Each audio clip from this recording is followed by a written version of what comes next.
Bom dia, boa tarde, boa noite para você que nos escuta. Está começando mais um podcast Somos, eu sou o Portela. Eu sou a Natália. E a gente está aqui com o Tony Gama. Olá, gente. Mais Tudo conhecido bem? como Toninho. Pela Natália. Antes de começar, você que não é inscrito no canal, se inscreva. Você que não, aí segue a gente no Spotify, curta o vídeo e deixa um comentário aí, compartilhe com os seus amigos, porque é legal, né? Vocês gostam, vocês estão aqui pra assistir, vocês Que é gostam. legal. E ajuda a gente bastante, né? É isso aí.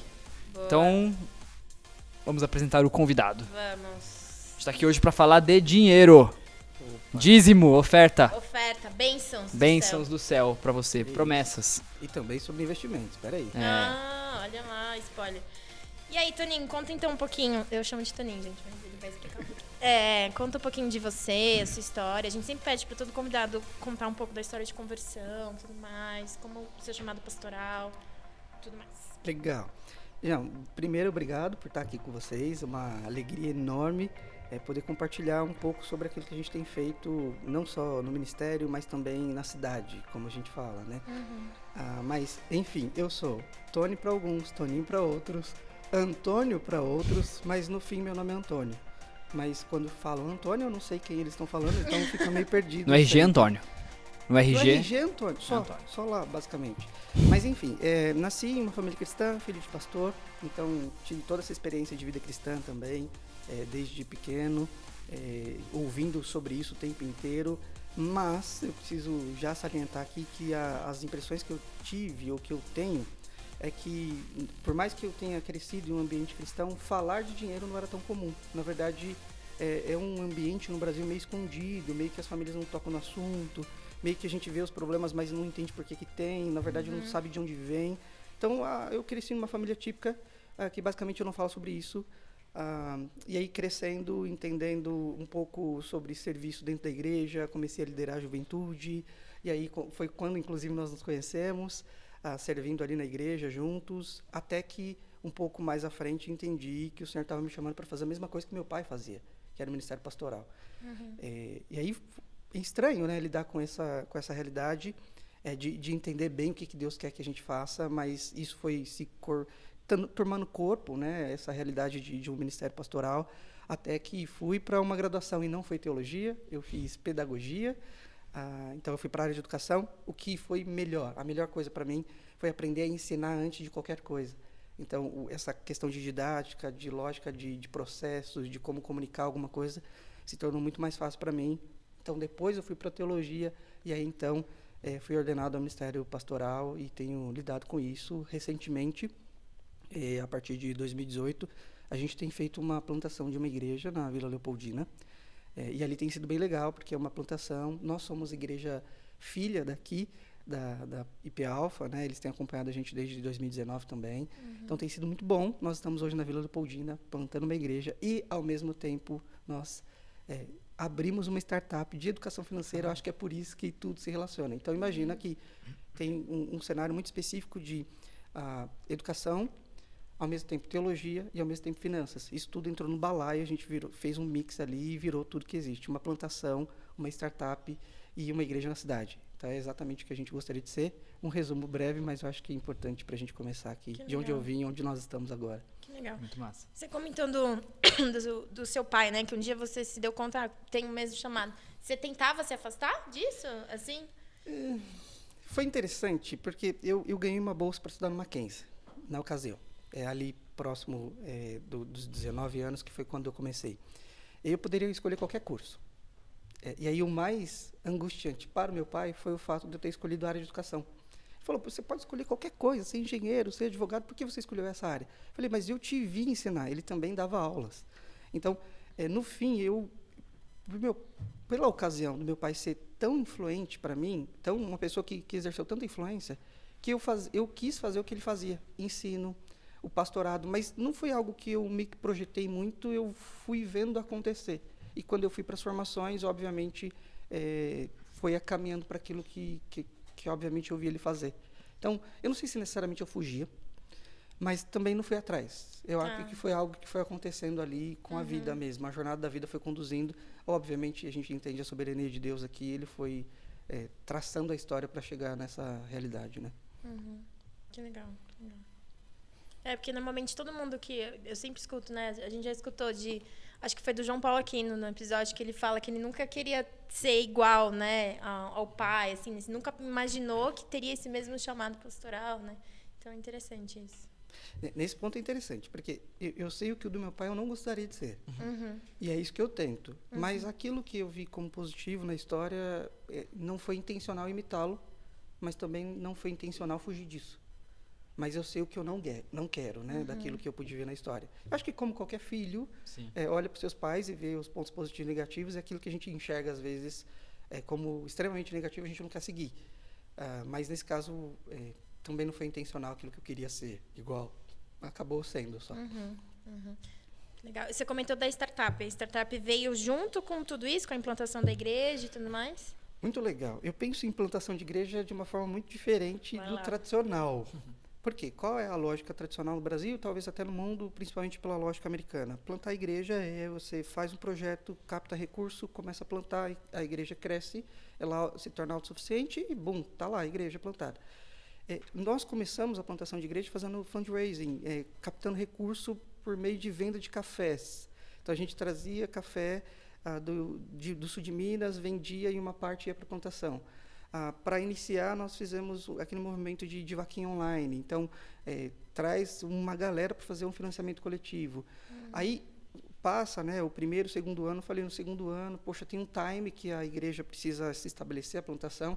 Falei, eu acredito que a gente precisa ser mais intencional na missionalidade dessa igreja na cidade. Então, quanto mais eu puder falar a linguagem dessa turma, mais eu consigo me conectar com eles. E aí, era algo, e aí eu posso contar um pouco mais, mas tem essa trajetória de lidar muito mal com as finanças na minha própria vida, no começo da juventude, e depois sair disso e começar a ajudar outras pessoas. E aí, no momento específico, já em 2020, ali, a gente fala, eu acho que agora é o momento mesmo de abrir uma startup.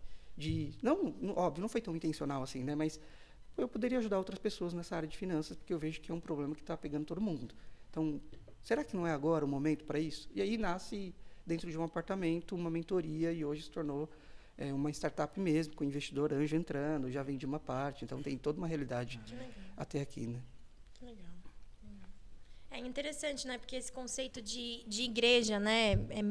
Pensar dentro da membresia da igreja. Né? Membresia, não situação. Membresia? Membresia. Nossa, minha mãe vai me matar. Dentro de uma membresia, né? Tipo, específico. Aqui, vamos falar a linguagem deles, né? Como que eu vou falar essa linguagem?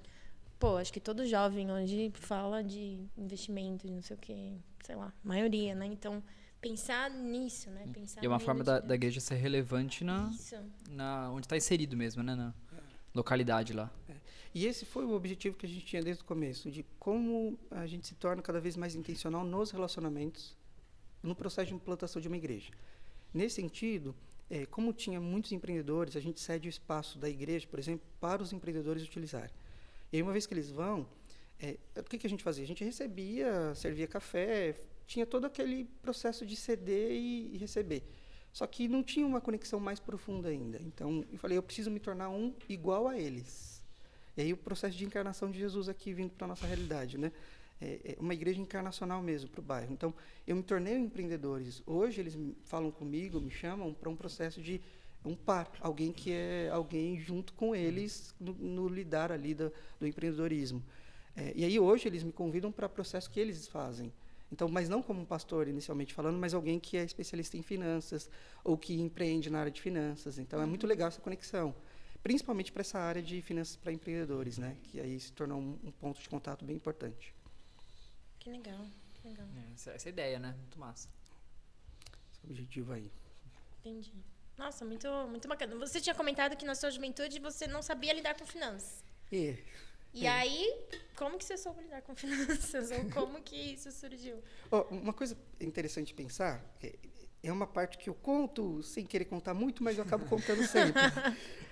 Por quê? Eu cresci em uma família que basicamente é aquela massa brasileira das famílias no nosso contexto, que tem uma escassez financeira, tem o que é básico, não tem tudo que gostaria, e eu era adolescente que queria ter algumas coisas, mas meus pais não tinham condições. quando eu tenho meu primeiro trabalho, ou quando eu tive meu primeiro trabalho, algo que aconteceu foi conta salário. E aí, o que rolou com a conta salário? Que eu comecei a ter cheque, cartão de crédito, cheque, limite de cheque especial. O que eu fiz com tudo isso? Comprei tudo aquilo que eu não queria. Ou melhor, que eu gostaria antes e não tinha condições de ter. E então, tudo aquilo que eu queria naquela ocasião, eu fiz. Óbvio, isso trouxe uma dívida logo no início da juventude. Então, eu abri a juventude, se a gente pudesse dizer assim, justamente cheio de dívidas. Totalmente enrolado. Mas era o começo, agora que eu ia ter possibilidades. E aqui é interessante destacar que, no Brasil, a maior faixa que deve ao banco são jovens de 18 a 25 anos. Caramba. Então, eu faço parte, ou eu fiz parte dessa estatística, nesse sentido. Então, é realmente a faixa etária que mais deve ao banco. Por quê? No Brasil, nós temos um alto nível de crédito para todo mundo, uma falta de educação financeira para todo mundo, e, ao mesmo tempo, altos juros. Então, é o cenário perfeito para as instituições bancárias terem um acesso ali ou fornecer algumas coisas que acaba trazendo uma implicação para os jovens ruim no que se refere às finanças. Nesse sentido, respondendo a sua pergunta agora, eu saio desse cenário e falo, eu não posso viver assim, enrolado. Não posso viver dessa forma, zoado financeiramente, não dá para viver assim. E eu comecei a fazer os meus próprios estudos. Eu preciso saber como sair das dívidas, eu preciso organizar as finanças. Nisso você já tinha implantado a igreja? Não. Não, tô foi falando bem antes. Bem isso lá, 18, 19 anos. Bem no começo mesmo. Quando você era inconsequente ainda. Inconsequente, totalmente inconsequente. No fim, eu queria que todos os jovens queriam, mas não tinha acesso. Quando eu tive, eu falei, agora é a hora. Mas isso trouxe alguns momentos muito ruins para mim, né? E quando você está afundado na dívida é que é difícil sair, né? Pois é, mas foi justamente esse cenário que fez com que eu estivesse hoje aqui na GED, que é essa startup. Mas voltando ainda, como que eu saí desse processo é o mais interessante. Comecei a estudar quais os caminhos possíveis para isso. Como eu fiz o processo de saída, quando alguém chegava na mesma situação, eu conseguia sair disso. E conseguir ajudar essas pessoas a, vamos mudar esse cenário aqui, tem esse caminho, aquele caminho, olha, você precisa fazer isso, precisa organizar aqui, precisa reduzir ali. E, no fim, isso foi acontecendo desde o começo da juventude até essa vida adulta, que a gente chama, de fato, até que, sendo pastor, e agora sim, o que aconteceu foi, eu via que o primeiro problema que as pessoas tinham, como nós sabemos com clareza, é que falta Jesus na vida delas. Isso é inegável, a gente sabe que mas a pessoa, a situação que vai mais fazer diferença é ela ser encontrada por Jesus. Mas eu via que vários problemas permaneciam.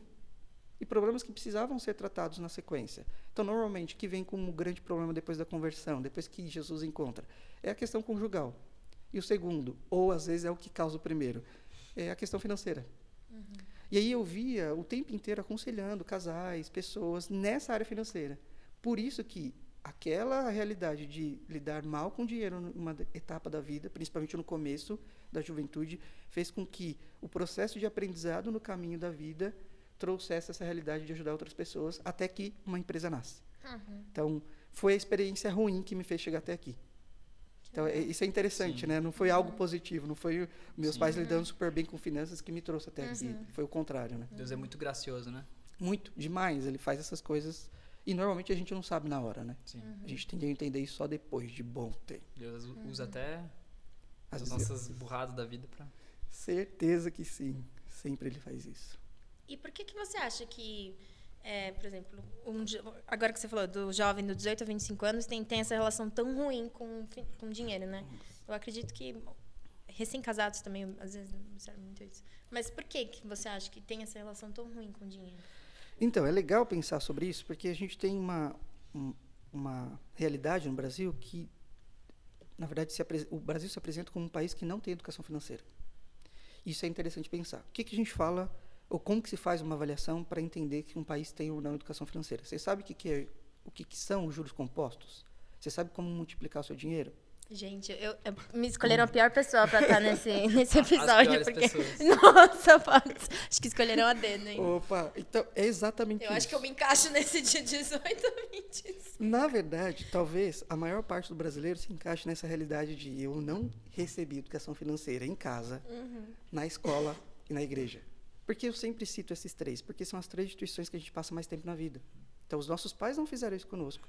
Os nossos professores também não. E, obviamente, quase como não é o lugar para isso, a igreja também não. Então, nós não aprendemos com os nossos líderes, com os nossos professores. É muito legal a gente tratar esse tema aqui, porque a gente está falando de igreja.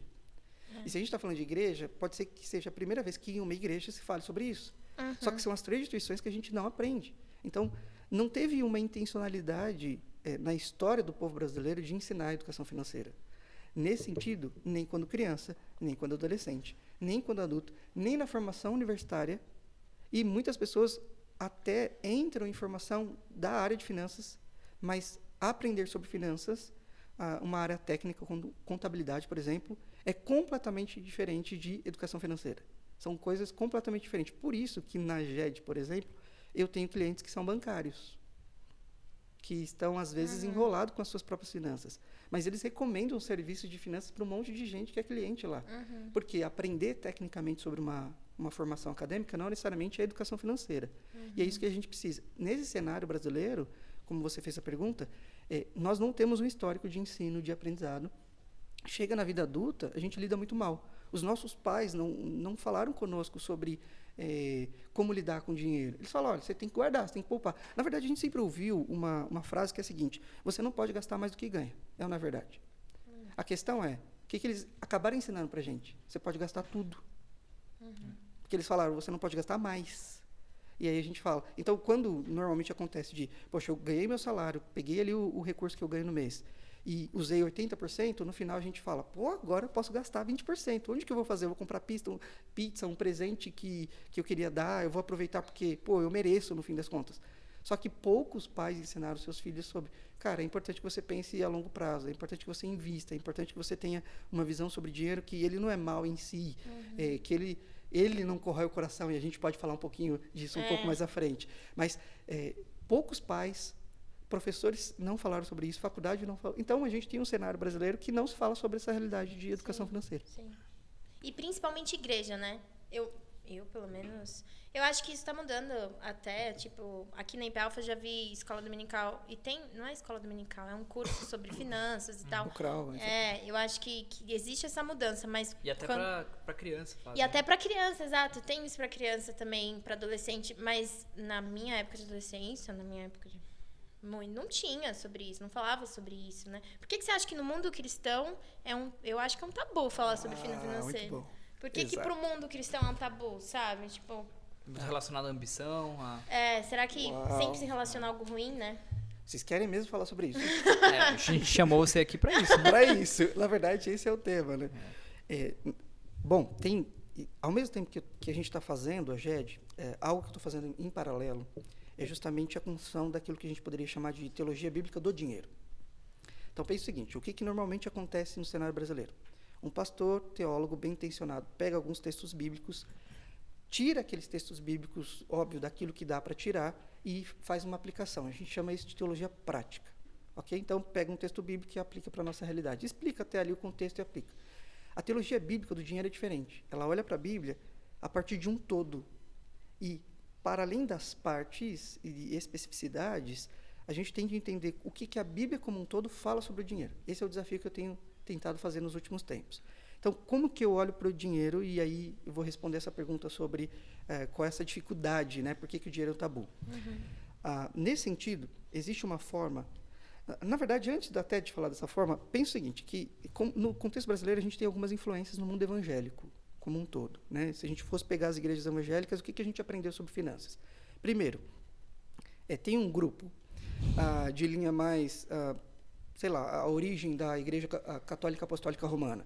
Ela vai ensinar muito o sentido de abnegação do dinheiro, né? Tem como base, referência ali São Francisco de Assis, Madre Teresa de Calcutá, pessoas que se abnegaram daquilo que tinha, até mesmo pessoas que tinham fortunas e falaram, não, eu vou seguir o exemplo de Cristo. Então, o serviço, né? O serviço, a abnegação mesmo. Eu vou não ter o recurso, eu vou doar o que eu tenho para servir. E aí a lógica que tem ali eu estou fazendo isso imitando a Jesus.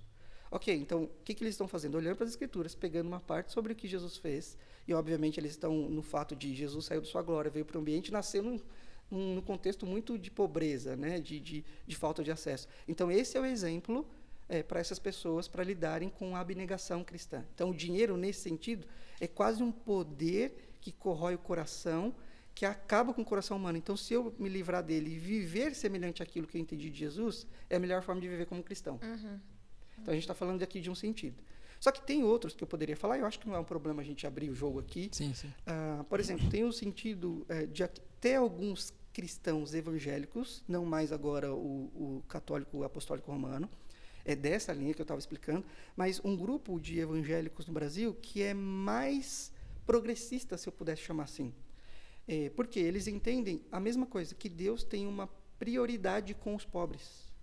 Porque eles pegam alguns textos das Escrituras e também, olhando para essa realidade, afirma o seguinte, Deus tem um processo em que os pobres são prioridade para ele, porque ele afirma que o reino de Deus é para esses pobres.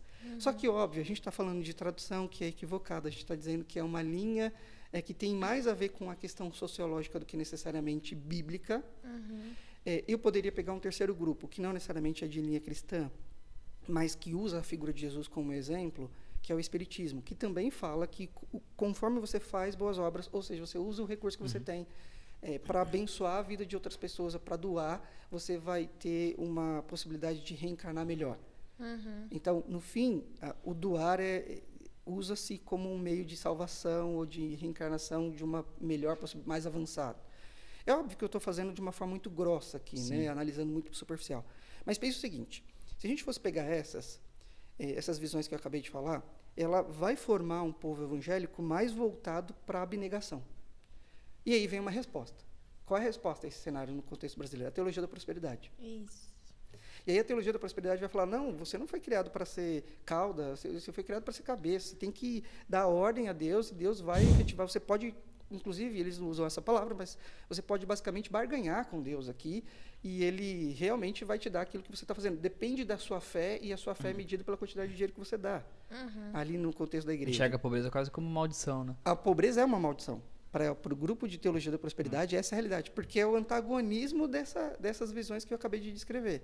Só que tem outro grupo aqui, que a gente está falando, que é o grupo que vai falar assim, olha, você pode viver com dinheiro, mas você precisa afirmar isso diante de você, que é aquilo que a gente chama de teologia da confissão positiva, ou a linha que alguns coaches seguem no Brasil.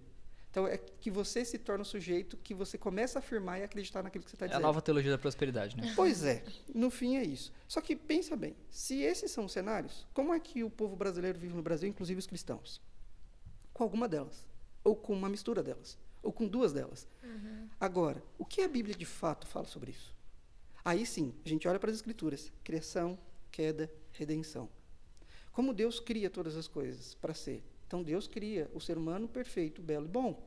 Todas as coisas foram criadas para a glória de Deus, e quando Deus cria o ser humano, Ele coloca no ser humano a própria imagem. A imagem de um Deus trino no ser humano. Ele cria tudo e fala, agora continue criando. É óbvio que com esse processo de criação, que Deus coloca, o ato criacional em nós, Ele diz, então, vai lá, começa a criar. Pega uma árvore e transforma essa árvore em uma cadeira. Então, você está criando cultura, você está trabalhando, mas vai lá, continua aí esse processo. Aí, se você precisa de uma cadeira e eu planto arroz, é óbvio que em algum momento você vai trocar uma cadeira com um punhado de arroz. Não dá para sentar no arroz. Né? Exatamente, essa é a ideia.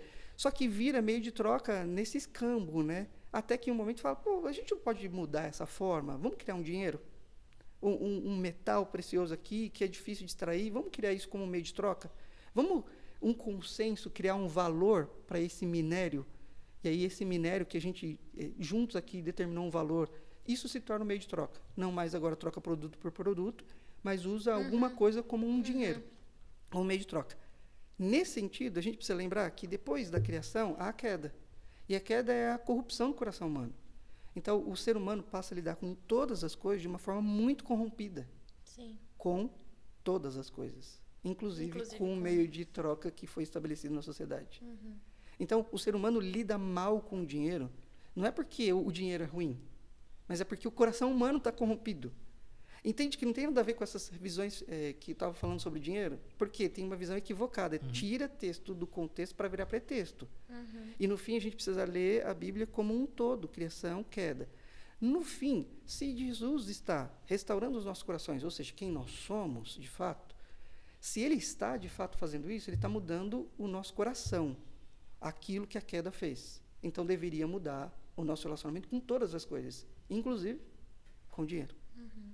Aí, a pergunta que a gente poderia fazer para todos nós é: qual é a maneira que eu lido com o dinheiro? Reflete aquilo que Jesus está fazendo no meu coração ou não? Eu estou lidando com alguém que só sofreu a consequência da queda, então eu lido com o dinheiro assim, ou eu lido com quem foi encontrado por Jesus e está, de fato, sendo restaurado por ele? Quando a gente começa a fazer essa reflexão de criação, queda e redenção, a gente começa a olhar para uma teologia bíblica do dinheiro. Aí muda todas as coisas. E assim, eu pelo menos, né, nunca se fala sobre isso, né? Tipo, como é o seu relacionamento com o dinheiro, né? Como que você tem se relacionado com Eu acho que as pessoas têm muitas dúvidas, né? É. Por exemplo, um cristão comerciante, ele tem que cobrar um preço justo. Se ele cobra um preço muito acima, ele tá pecando, certo? Exato. Ou não, você tá falando besteira. Não, mas o caminho faz sentido.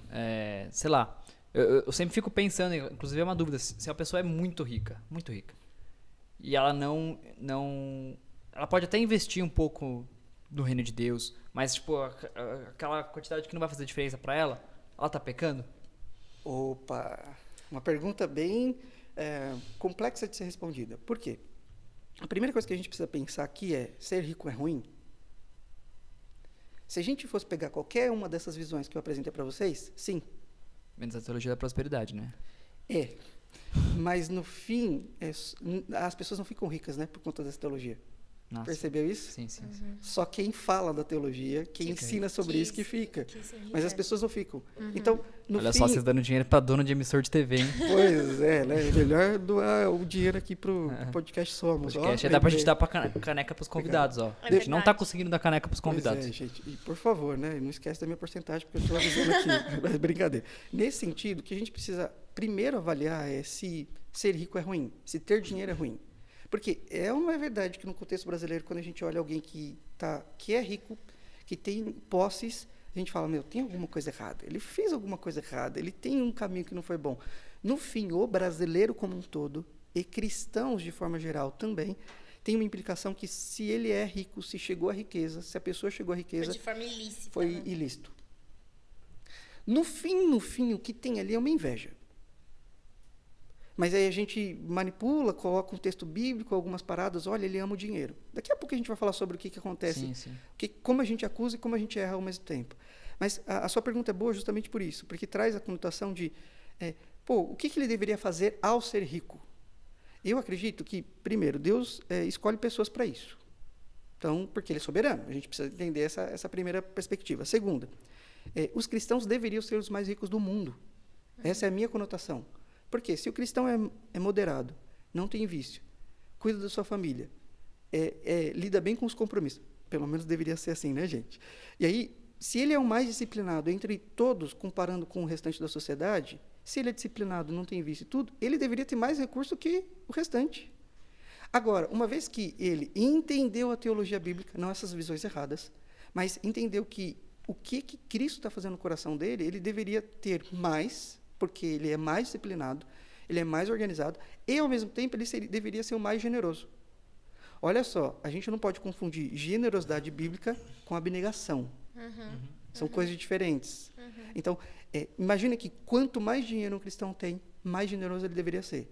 Tony, depois, obviamente, a gente pode falar sobre dízimo, mas um cristão que doa recursos, que dizima, que oferta, o quanto ele deveria ter? Eu acredito que aquela referência de 10%, ela acaba que no Novo Testamento muda a conotação dela. Deveria ser um pouco diferente. O 100% que nós temos pertence ao Senhor. Deus, e aí é importante salientar isso, Deus não está preocupado com os nossos 10%. Seria até uma afronta diante de Deus falar assim: Deus, eu vou te dar aqui 10% porque o Senhor me deu tudo, mas eu vou fazer o que eu quiser com os 90%. Então, no fim, a pergunta é: será que nós estamos honrando ao Senhor com tudo que temos? Então mudar essa mentalidade, assim, né? Se eu pago uma conta de gás na minha casa, eu estou glorificando o Senhor, porque eu moro numa casa, eu tenho gás e consigo usar o fogão. Exato. Poxa, eu moro em uma casa, eu tenho acesso ao gás. E quando eu estou fazendo... É óbvio que a gente pode aprofundar essa questão, mas, no fim, tudo que a gente faz com dinheiro deveria glorificar Deus. Tem um texto em 1 Coríntios 10, 31, que a discussão que está acontecendo ali é muito posso comer carne, não posso comer carne. Aí, no fim, a sequência é, você não pode fazer com que o seu irmão peque. Aí, o que vem depois é mais especial. Porque esses textos normalmente são falados todos soltos, né? Eu estou unindo porque é o que o texto realmente fala. E fala assim, olha, quer você esteja comendo, ou bebendo, ou fazendo qualquer outra coisa, faça isso para a glória de Deus. Qual é essa qualquer outra coisa? Tudo. A gente não parou para pensar que tudo que a gente faz, inclusive a maneira que a gente lida com o dinheiro, deveria ser também para a glória de Deus. Mas como que a gente vai viver para a glória de Deus com as nossas finanças se a gente tem visões de dinheiro de maneira equivocada? Inclusive no contexto evangélico. Então, nesse aspecto, o que a gente precisa, em primeiro lugar, é mudar, e aqui é uma palavra forte que a gente precisa ter nessa conversa, a cosmovisão.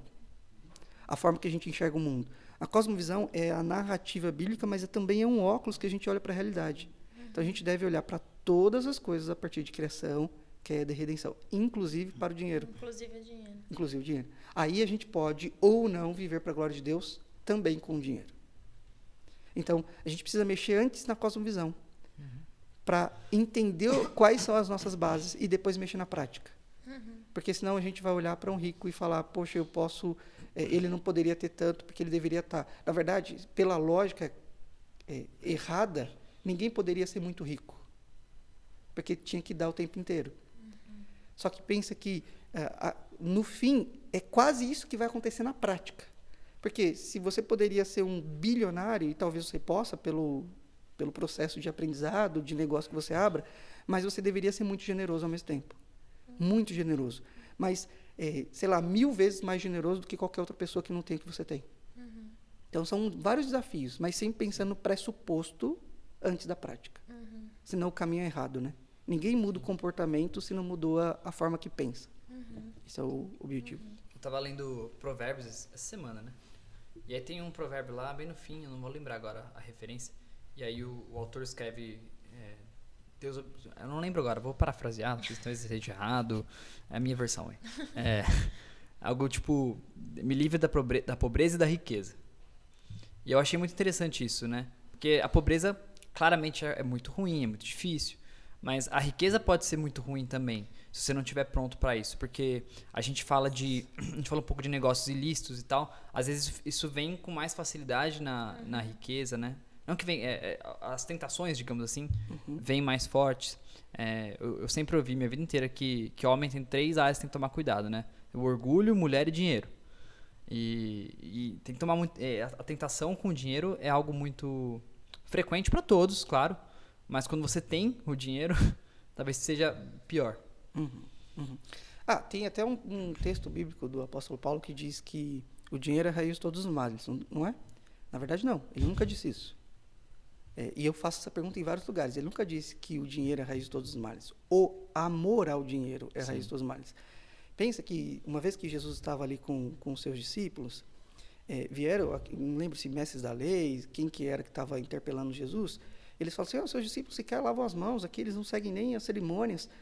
E aí Jesus vira para eles e fala, você está preocupado mesmo com o que sai? Ou melhor, com o que entra? É isso que você está preocupado? Porque lavar as mãos ali, o problema está interno, está no coração humano. Nesse sentido, olha a frase de Paulo agora, o amor ao dinheiro. O amor vem de onde? Dessas entranhas, do coração humano. Lembra da teologia bíblica correta aqui, que a gente estava falando até então? Criação, queda. Essa queda que corrompe o coração. A gente passa a amar o dinheiro, mas não era para a gente amar o dinheiro. Porque amar o dinheiro a gente vai cair em idolatria. A gente está colocando alguém no lugar de Deus. Não dá para destinar o amor a isso. E aí é exatamente isso que Jesus está falando. Aí, você está preocupado mesmo com o que vai entrar? Você tem que se preocupar com o que sai do ser humano, porque é o coração que está corrompido. E é isso que precisaria ser ajustado dentro de nós como cristãos. Na verdade, não é isso que Jesus está fazendo conosco? Restaurando o coração humano? Então, a forma que a gente lida com todas as coisas deveria ser alteradas, né? Deveriam ser alteradas.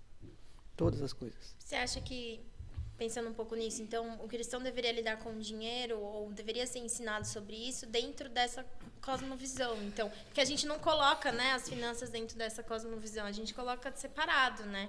Eu, pelo menos, sempre coloquei separado, porque... Sim. Como se, não, a minha cosmovisão está aqui, mas o dinheiro está aqui, né? Vai dividindo a vida em caixinhas, né? A gente vai dividindo essa vida em caixinhas e não coloca a finanças e o dinheiro nisso, né? Dentro disso. Dentro de algo que faz parte da vida e que a gente tem que colocar dentro dessa cosmovisão, né? Ô, Nath, eu acho que tá aí o principal problema que a gente tem, como cristão brasileiro, eu acho até como cristão no mundo inteiro. Por quê?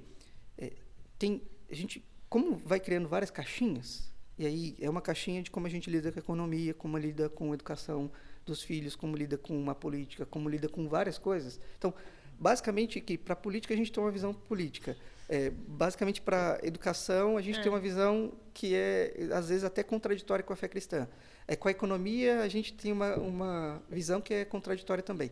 No fim, nós deveríamos ter uma cosmovisão cristã que abrangesse o todo da vida. Quando a gente pega, por exemplo, os teólogos reformados neocalvinistas, né, de linha holandesa ali, os holandeses, quando eles estão pensando nisso, eles falam do todo da vida cristã. Criação, queda, redenção e consumação deveria ser o óculos através do qual a gente olha para todas as coisas da nossa vida. Não é que na economia a gente vai ter uma visão específica que às vezes é contraditória com a fé cristã. Mas a política eu sou um pouco diferente. Então eu sou um pouco liberal em uma parte, sou na economia, eu sou um pouco progressista na política. No fim, nós somos ou não somos cristãos? A Bíblia é ou não a nossa regra de fé e prática? Se é ela que deveria dar a condição para a gente olhar para a realidade humana, inclusive para o dinheiro. Então, sim, no fim, como a gente vive compartimentalizando, né, as coisas, a gente precisa mexer antes na forma como a gente pensa sobre dinheiro. Ô, Tony, nesse sentido, né, as pessoas me perguntam muitas coisas práticas. Aí, óbvio, eu dou mentoria financeira, curso de educação financeira. E as pessoas querem saber do prático mesmo. Só que o que eu tenho que fazer muitas vezes é mexer no pressuposto dela. Porque o pressuposto está equivocado.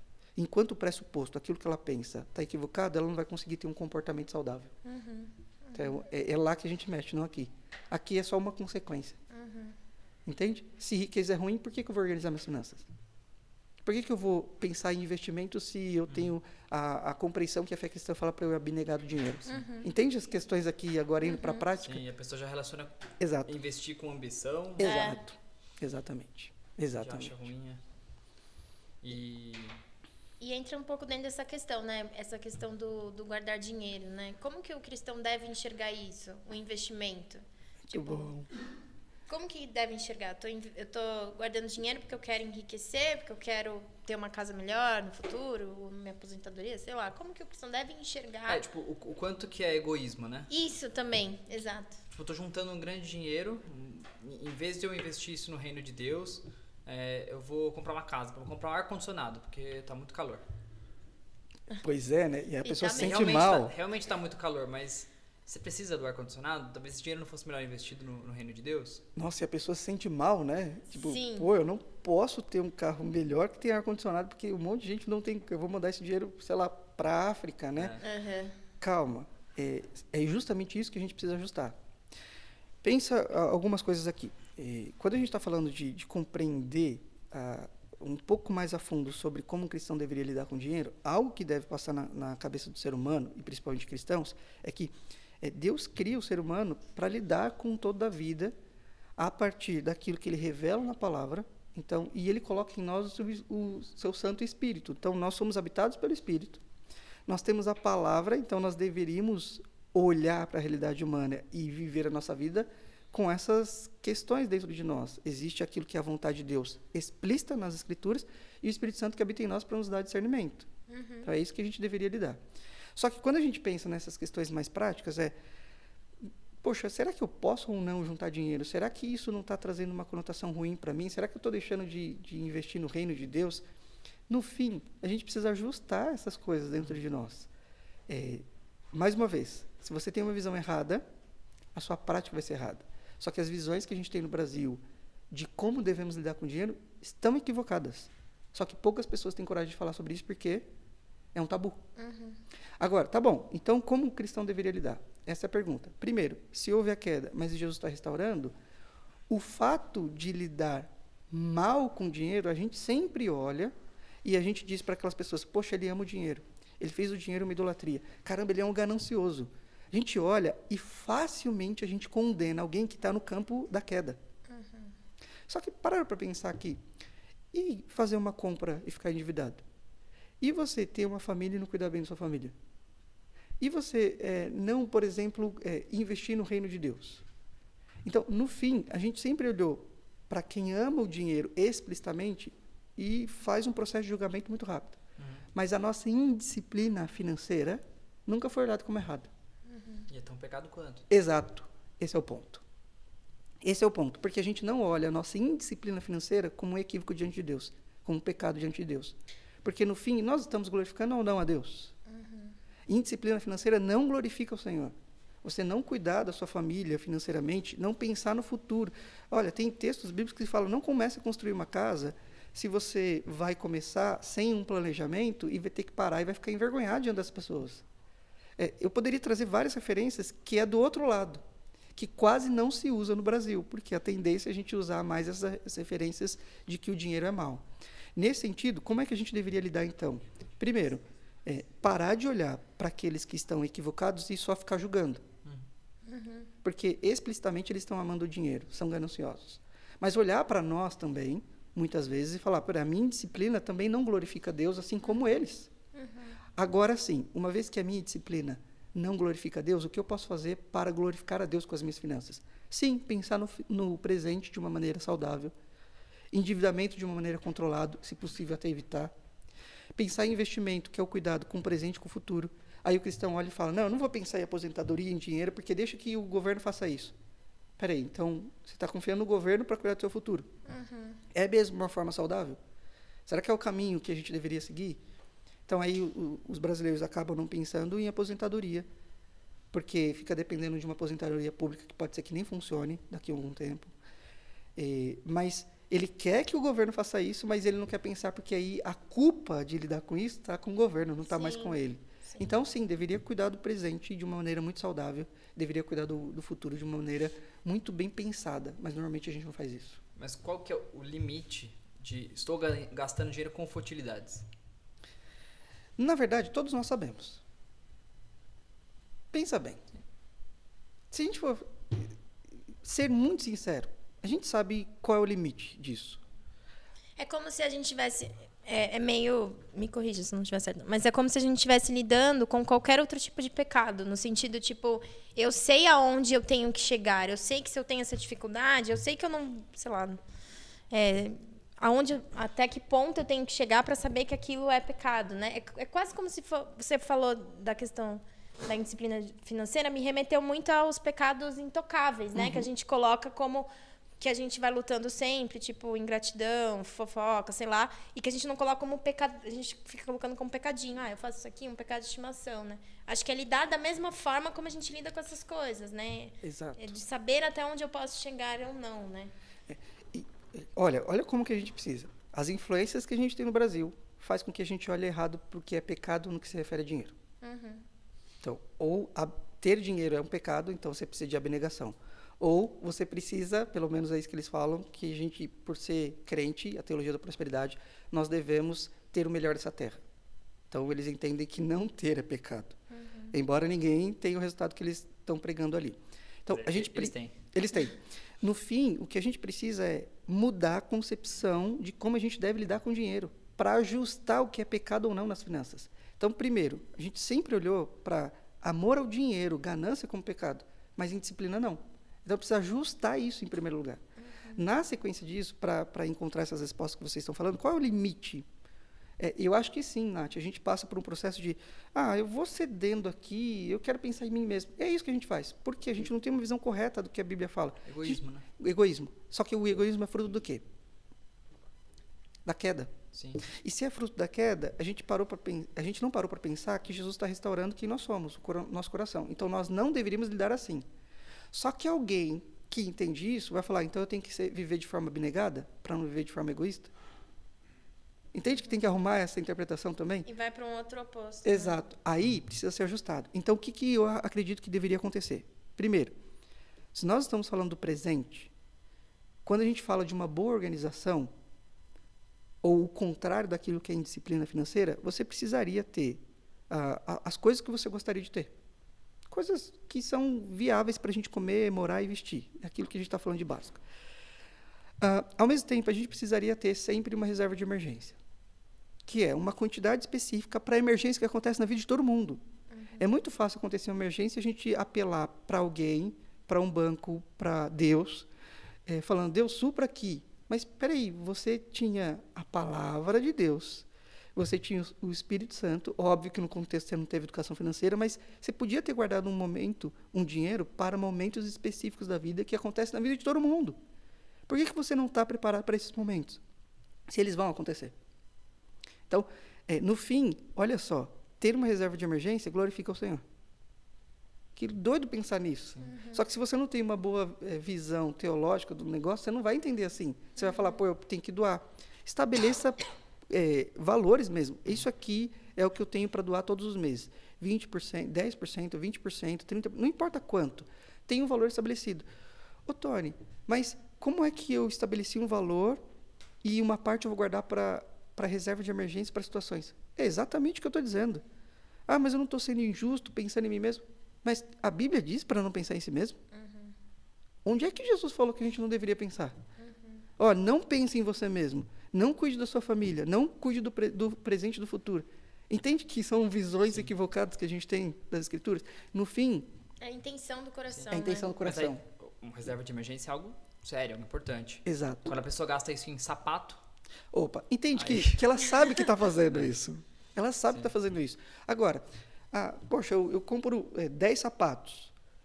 Sei lá, eu compro 5 de cada um de uma cor, no caso de uma mulher. Mas vamos falar dos homens também, né? Eu compro jogo de videogame, eu gasto em cerveja, qualquer coisa parecida que gasta-se muito dinheiro. Que homem e mulher gasta tanto quanto, tá? Aqui. E é importante ter isso em mente. Então, a gente sabe onde a gente está passando o limite. Só que por isso que eu gosto de trabalhar antes com o orçamento. Então, uma vez que tem criação, que é a redenção, e Jesus está mudando meu coração, como que eu devo lidar? Uma das coisas é planejamento. Então, eu preciso orçar aqui como é que eu vou lidar com o meu dinheiro no mês. E aí, como eu lido com esse dinheiro? Uma parte vai ser, sei lá, aquilo que eu dou como dízimo, uma parte eu vou mandar para missões. Se você fez isso, tá ok. Você não precisa se culpar depois porque você está fazendo outras coisas.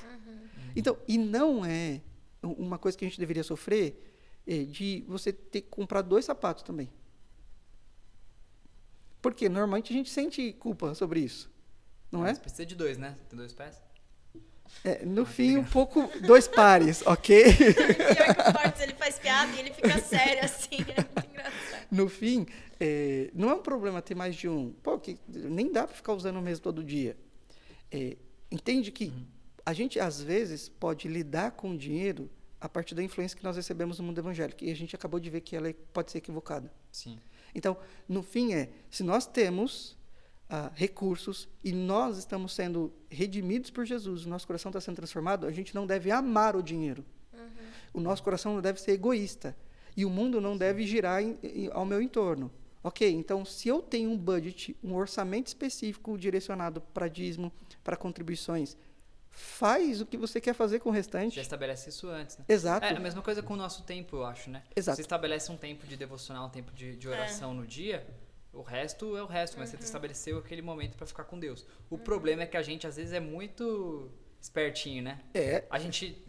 rolou um imprevisto, assim, eu vou tirar o dinheiro da onde? Eu vou tirar o meu tempo da onde? De VTV? Não, vou tirar meu tempo de oração. Meu dinheiro, preciso comprar alguma coisa, vou tirar do que eu ia... Da oferta, do que eu ia de oferta. Óbvio, mesmo sendo redimido por Jesus, nós estamos ainda sofrendo as consequências do pecado. É uma questão de disciplina, né? Disciplina. Eu diria, como a gente fala de disciplina espiritual, né, nesse sentido de oração, de jejum, de leitura da palavra, de tempo com Deus, a gente poderia ter até uma disciplina financeira, como cristãos. No sentido de, eu preciso planejar, preciso orçar e fazer. E depois viver bem. Qual é o problema de um pai sair com os seus filhos para comer um bom lanche? Nenhum, inclusive gosto. Isso, entende? Agora, se a gente não tem uma teologia correta, a gente vai se sentir culpado porque a gente fez 2 vezes no mês, 4 vezes no mês. Se tiver orçado, qual é o problema? Então, entende que tudo precisa ser ajustado. E eu não estou falando só da visão equivocada, mas a visão também de ser rico. Que a gente precisa entender que ser rico não é um problema, contanto que quanto mais você tem, mais generoso você deveria ser. E que seja lícito o dinheiro. Exato, porque tem vários caminhos que não são, né? Eu fiquei pensando no que você estava falando, mas como que a gente pode ensinar isso para a igreja, assim, de que maneira você ensina isso para a igreja, para as crianças, por exemplo? É a primeira coisa que vem na minha mente, assim. Como que eu ensino? Porque normalmente para as crianças a gente ensina a questão do dízimo, a questão, né, a gente tem que separar, é tão bonitinho que as crianças separam uma moedinha, né, colocam, mas assim, como que ensinar isso desde a infância, por exemplo? Isso é legal. Agora, você perguntou como a gente ensina isso na igreja ou como a gente ensina isso em casa? Como a gente ensina as crianças que estão na igreja ou as crianças que estão na nossa casa? Porque são ambientes diferentes. Uhum. Eu falei mesmo dessas 3 instituições, né? Casa, igreja e escola. Então, cada um desses ambientes deveria ensinar de maneiras distintas. Eu acho que o melhor lugar para ensinarmos a partir de uma cosmovisão cristã é na igreja, em casa. Em casa e na igreja. Só que, pensa bem, se eu estou falando que é um problema estrutural no Brasil, que todas as instituições não ensinaram, isso quer dizer que os pais também não sabem. Uhum. Então, o primeiro lugar que a gente deveria fazer é começar uma produção de teologia bíblica do dinheiro, isso ser espalhado no contexto brasileiro, os pastores assumirem que falar, poxa, eu preciso aprender a lidar bem, eu preciso ensinar bem essas pessoas da nossa igreja, e então eles poderão ensinar bem os seus filhos, e aí a gente vai ter outras gerações. Eu estou falando que é um problema geracional. Sim. Isso quer dizer que não vai ser agora que a gente vai resolver essas questões das crianças. Vai ser um pouco mais à frente. Primeiro, a nossa geração, nós adultos, precisamos rever essa questão de como lidamos com dinheiro a partir da ótica cristã. Sem essas maluquices de tirar texto do contexto. Porque aí vira pretexto mesmo para qualquer coisa. E a gente precisa mudar essa lógica.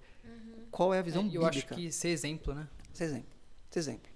Aí começa um ponto de transformação. Uma vez que a gente tem uma ideia diferente, um pensamento diferente, a gente passa a ser exemplo. O exemplo é a melhor forma de ensinar as crianças. É a melhor forma. Meu filho fica falando, papai, você pode comprar alguma coisa? E é legal, porque ele tem 4 anos. Então, se a gente está falando de uma criança de 4 anos que fala que pode comprar, o que ele está entendendo? Que não é de graça. Que não é de graça.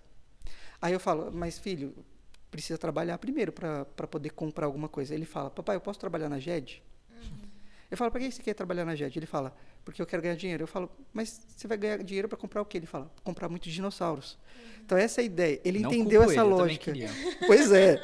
Mas a lógica está certa, né? Não é algo extremamente didático que a gente senta ali, olha, filho, está aqui uma atividade para você entender. Em casa tem que ser orgânico. Lembra? Pintar nos umbrais da porta, caminhar. A forma que a gente lida com o nosso filho o tempo inteiro deveria ser de ensino, tanto do caminho que ele deveria andar, no que se refere à fé cristã, quanto, ao mesmo tempo, da maneira que ele deveria lidar com todas as coisas, inclusive com o dinheiro. Então, vai muito por aí. Só que é uma questão geracional. Então, nós deveríamos fazer diferente, entender diferente, para viver um comportamento diferente. Aí eu acho que vai um bom tempo. E se ele gosta de dinossauro, já está no caminho certo. Já. Eu acho que já está no caminho bom aí de futuro. É interessante isso, realmente. Porque eu acho que isso não, durante muito tempo, isso não foi pensado, assim. E ainda não é pensado dentro da igreja. Por exemplo, tem a questão do dízimo, né? É uma polêmica, porque tem igrejas que falam, que tem um momento de dízimo gigantesco, que dura, sei lá, quase uma pregação. Tem igrejas que nem falam sobre isso durante a liturgia do culto, né? Tipo, para você, né? Para a Bíblia, né? Mas como que o cristão deve lidar com isso, assim, em relação ao dízimo, em relação à oferta, em relação... Tem que dar o trízimo, né? Que é para Deus, Pai, Deus Filho e Deus Espírito Santo. Olá, nossa, tá vendo? Já tem essa. É 30%. O dízimo alçado. Pior que tem igreja que fala isso mesmo. Só que você está brincando aqui, nessa questão dos 30%, mas no Antigo Testamento tinham 3 dízimos. Só que a gente mal sabe sobre isso, né? Porque era um que era para sustento da tribo de Levi e dos sacerdotes que sustentavam ali, obviamente para o templo, para o espaço funcionar, o espaço de culto. A gente está falando que tinha dízimo para as festas, então tinham várias festas do tabernáculo e tantas outras, e dava-se um valor para aquilo. E, ao mesmo tempo, tinha dízimo para a necessidade de algumas pessoas que tinham, viúvas e outras. Então, no fim, eram 3 ofertas. Não era mensal. Eram 3 tipos de ofertas que se fazia. Só que aí ficou meio que estabelecido esse dízimo de 10%, né? Por mês. Aí se coloca por mês porque a gente acaba recebendo por mês. Sim, Só que pensa, quem faz plantação e aí faz colheita a cada 3 meses, isso vai dar a cada 3 meses, depende do contexto, que nasce, geografia, o que faz da vida. Tem gente que dá dízimo por semana, porque recebe por semana. O motorista de aplicativo recebe por semana. Ele normalmente dá por semana. Então, o time depende muito do que faz. Só que a questão é quanto. Então, as pessoas me perguntam, né? Quanto a gente deve dar, então? Eu falo, olha, se fosse para ser original lá, tem outras conotações que a gente precisa pensar. Mas, para mim, a lógica do Novo Testamento, e aí, óbvio, eu estou tentando ir junto com vários teólogos que eu fui estudando nesses últimos tempos, é uma compreensão de nós precisamos entender que 100% do que temos pertence ao Senhor. Às vezes, tem um valor específico que a gente vai dar ali à igreja, como dízimo, que eu não estou fazendo uma conotação de 10%, porque tem famílias que se der 3%, ainda vai faltar para pagar a energia. Isso sempre foi uma questão para mim também. Como lidar com isso, com famílias que não têm como. Exatamente. Famílias que não vão conseguir dar esse 10%, que é uma realidade brasileira. Exatamente. E aí, 3% às vezes já traz... Então, dê 2%. Óbvio que eu sei que os pastores vão bater em mim aqui, mas eu preciso, pelo menos, ser lógico ao interpretar as Escrituras.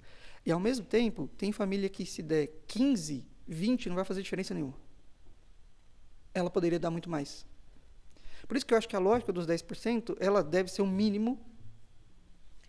Sempre só tem que que ter isso como base, né? Sempre tem só que pode ser flexível. Ponderar, né? Pode ser flexível. Eu acho que para muitas famílias, 3% vai ser muito, porque pode tirar coisa básica. E tem famílias que se der 30%, ainda assim não vai mexer em nada no que ganha.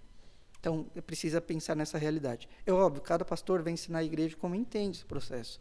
Eu acho que a referência dos 10% é importante, mas lidar com 100% é muito mais. Porque isso deve glorificar a Deus. Sim. E normalmente não faz. Então, e aí o cristão, por não ser egoísta, ou não deveria ser, por não amar o dinheiro sobre todas as coisas, ele deveria ser muito mais generoso que o restante das pessoas desse mundo. E outra, se ele é disciplinado, se ele não tem vícios como não deveria ter, se ele não gasta desenfreadamente, ele teria mais recursos que o normal. E por ter mais recursos, ele deveria ainda dar muito mais. Entende? Seria um caminho muito natural. Só que não é assim que acontece na realidade, mas deveria ser. E olhando para isso de dízimo oferta, a gente acaba vendo umas bizarrices aí, né? A minha antiga igreja é uma igreja neopentecostal. A minha mãe conta uma história que ela foi para um encontro de mulheres, e aí a apóstola, que tinha acabado de voltar de Dubai, falou que Deus revelou, porque os pés são a sandália do evangelho, e as pessoas tinham que dar 10 vezes o número do calçado que calça. Que isso, cara? Então, sei lá, né? A pessoa calça 48, tá ferrado. Nossa, muito sem noção, né? Mas provavelmente se endividou lá em Dubai, né? Tem que pagar. Pois é. Pois é. E entra um pouco, né? Você falou de dívida, me lembrou. Entra um pouco nessa questão de dívida, né? Porque como lidar com a dívida? Porque às vezes eu fico pensando também, nós somos humanos, né? Às vezes a gente vai se endividar de alguma forma. Exato. E aí, como que a gente lida com isso, sabe? Tipo, não sei. Ótimo. Mas essa é uma boa pergunta. É pecado? Opa, é pecado lidar com a dívida. Vamos pensar o seguinte. O que é dívida? Acho que é a primeira pergunta que a gente deveria fazer. Existe dívida em aberto, existe dívida atrasada e existe dívida negativada. São 3 coisas diferentes. Qual delas é pecado? Então, essa é a pergunta que a gente deveria fazer. Só que tem um ponto importante. Por que a gente faz dívida? Porque não Antes dessa discussão. Tem um lance específico. Primeira razão do porquê a gente faz dívida. Porque a gente não tinha reserva de emergência. Sim. Porque emergência acontece para todo mundo. E como a gente não está preparado para isso, porque a gente não aprendeu, quando acontece uma emergência, a gente pega com a tia, com o banco, com alguém. E aí gera uma dívida. Segunda razão. Por que a gente tem dívida? A gente antecipa algo que aconteceria no futuro para o presente. Então, por exemplo, seja uma casa, um automóvel, sei lá, alguma coisa que a gente gostaria no futuro, que a gente até quer alcançar, mas a gente traz para o presente. A instituição bancária fala, estou aqui para isso, te empresto essa grana. Óbvio que, pode ter agora isso. Como tem um risco implícito, eu vou colocar um valor a mais. Eu estou te dando agora para você assumir uma coisa que você teria no futuro. Como você não quer esperar o momento, eu vou cobrar uma parte maior por isso. Então, a gente adquire uma dívida. Só que essas 2 dívidas que eu estou falando, seja aquela que, porque a gente não teve uma reserva de emergência, ou essa que a gente está antecipando o futuro para o presente, elas podem ser dívidas controladas. Ou seja, você tem dívida, você pegou alguma coisa, seja por falta de preparo ou por antecipação, você adquiriu uma dívida. Se você adquiriu uma dívida, você pode pagar ali todos os meses, então é uma dívida em aberto. Você tem uma dívida, mas você está pagando. Outra coisa, Tem dívida que a gente atrasa. Por quê? A gente fez um mau planejamento. Uhum. Então, eu peguei emprestado comprando uma casa que eu queria no futuro, mas eu trouxe para o presente e já tenho um compromisso. Não tem reserva de emergência, aconteceu uma emergência, descontrolou. Eu não consigo mais pagar a casa que eu tinha. A gente confia muito na gente, né? Pois é, demais. Aí perde o emprego, uma coisa demais. assim. E a gente se esquece do aspecto queda, né? Uhum. Entende aqui? Se esqueceu, você vai confiar mais em você do que ele deveria. A gente não tem controle nenhum sobre as coisas. Exato. Nesse sentido, como está errado, pode ser que a gente fez um mau planejamento, a gente descontrola. Aí, a dívida que estava controlada em aberto virou uma dívida descontrolada. Aí, no fim, está atrasado, você não conseguiu, você paga uma, deixa duas, aí paga a terceira, paga mais. E fica aquele jogo, tentando dar conta da vida. Como isso descontrola tudo, a tendência é a gente ir aumentando esse processo. E aí, no fim, o que acontece? Negativa. Agora, no Brasil, a gente pensa sobre negativação muito errado. Você já parou para pensar que negativação é uma proteção que o governo traz, ou o sistema mercado traz para proteger a gente? E proteger quem vende? Dizendo assim, olha, se eu deixar você com a linha de crédito que você tem até hoje, desenfreadamente você vai continuar gastando. E você vai gastar mais, só vai piorar. Então, eu vou colocar um limite. No fim, a negativação é uma proteção para as pessoas, mas elas não pensam nisso. A gente sempre viu como algo negativo. No fim, não é negativar o nome? Então, é sempre uma conotação ruim. Nesse sentido, é uma proteção, para que não se afunde mais. Olha só, você que está negativado, agradeça a Deus. No fim, quase isso, né? Aí, vira a terceira etapa da dívida que a gente está falando, que é a dívida negativada. Então, eu acredito que essa segunda e terceira é aquela que menos glorifica o Senhor. Porque você vai tomando caminhos ruins na vida e vai virando uma bola de neve e dá muito ruim. Ô, Tony, então a gente poderia ter dívida e ao mesmo tempo glorificar o Senhor? Sim. Contanto que isso seja muito bem controlado. Por quê? No contexto brasileiro, a gente não tem acesso a tudo que deveria ter. Por não ter o contexto, salário ser baixo, piso salarial baixíssimo, a gente não vai conseguir fazer algumas coisas se não for financiado. Pelo menos é isso que os nossos pais diziam pra gente, ou não é? No fim, às vezes ter uma dívida não é tão ruim assim. Revela um monte de coisa sobre nós. Mas não é algo ruim em si. Revela que a gente não está preparado para uma emergência, revela que a gente não está tendo a paciência para esperar para comprar à vista alguma coisa que a gente poderia. Revela que a gente está tão ansioso por ter alguma coisa, esperando uma gratificação instantânea, que a gente pagar mais para ter alguma coisa que a gente teria no futuro. Revela um monte de coisa. Mas não é algo ruim em si. Agora, o que pode gerar é algo muito ruim que não glorifica o Senhor. Então, se a gente fosse falar de dívida, precisa ser de forma mais completa também, né? Interessante. Nossa, eu tô tendo vários insights aqui agora. Quais dívidas eu posso ter? Exato, não, eu tô tendo insights da minha vida financeira. Tá feliz de estar negativada, né, Nath? Eu tô. Agora você agradeceu a Deus, né? Tô se sentindo protegido. Obrigado, Deus, obrigado. Mas caminhando pro final aqui, né? Qual conselho, Toninho, você daria para uma pessoa que não tem uma educação financeira, talvez, ou que não tem um planejamento?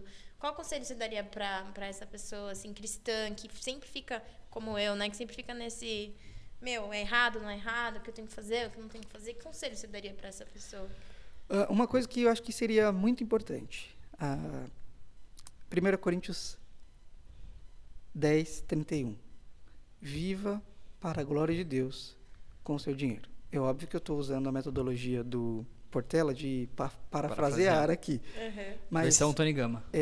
Quer esteja comendo, quer esteja bebendo, quer fazendo qualquer outra coisa, faça isso para a glória de Deus. Então, o melhor conselho que eu poderia dar é: viva para a glória de Deus com as suas finanças. Como é que a gente pode fazer isso? Primeira coisa, tendo uma compreensão correta do que as Escrituras dizem como um todo sobre como devemos lidar com o dinheiro.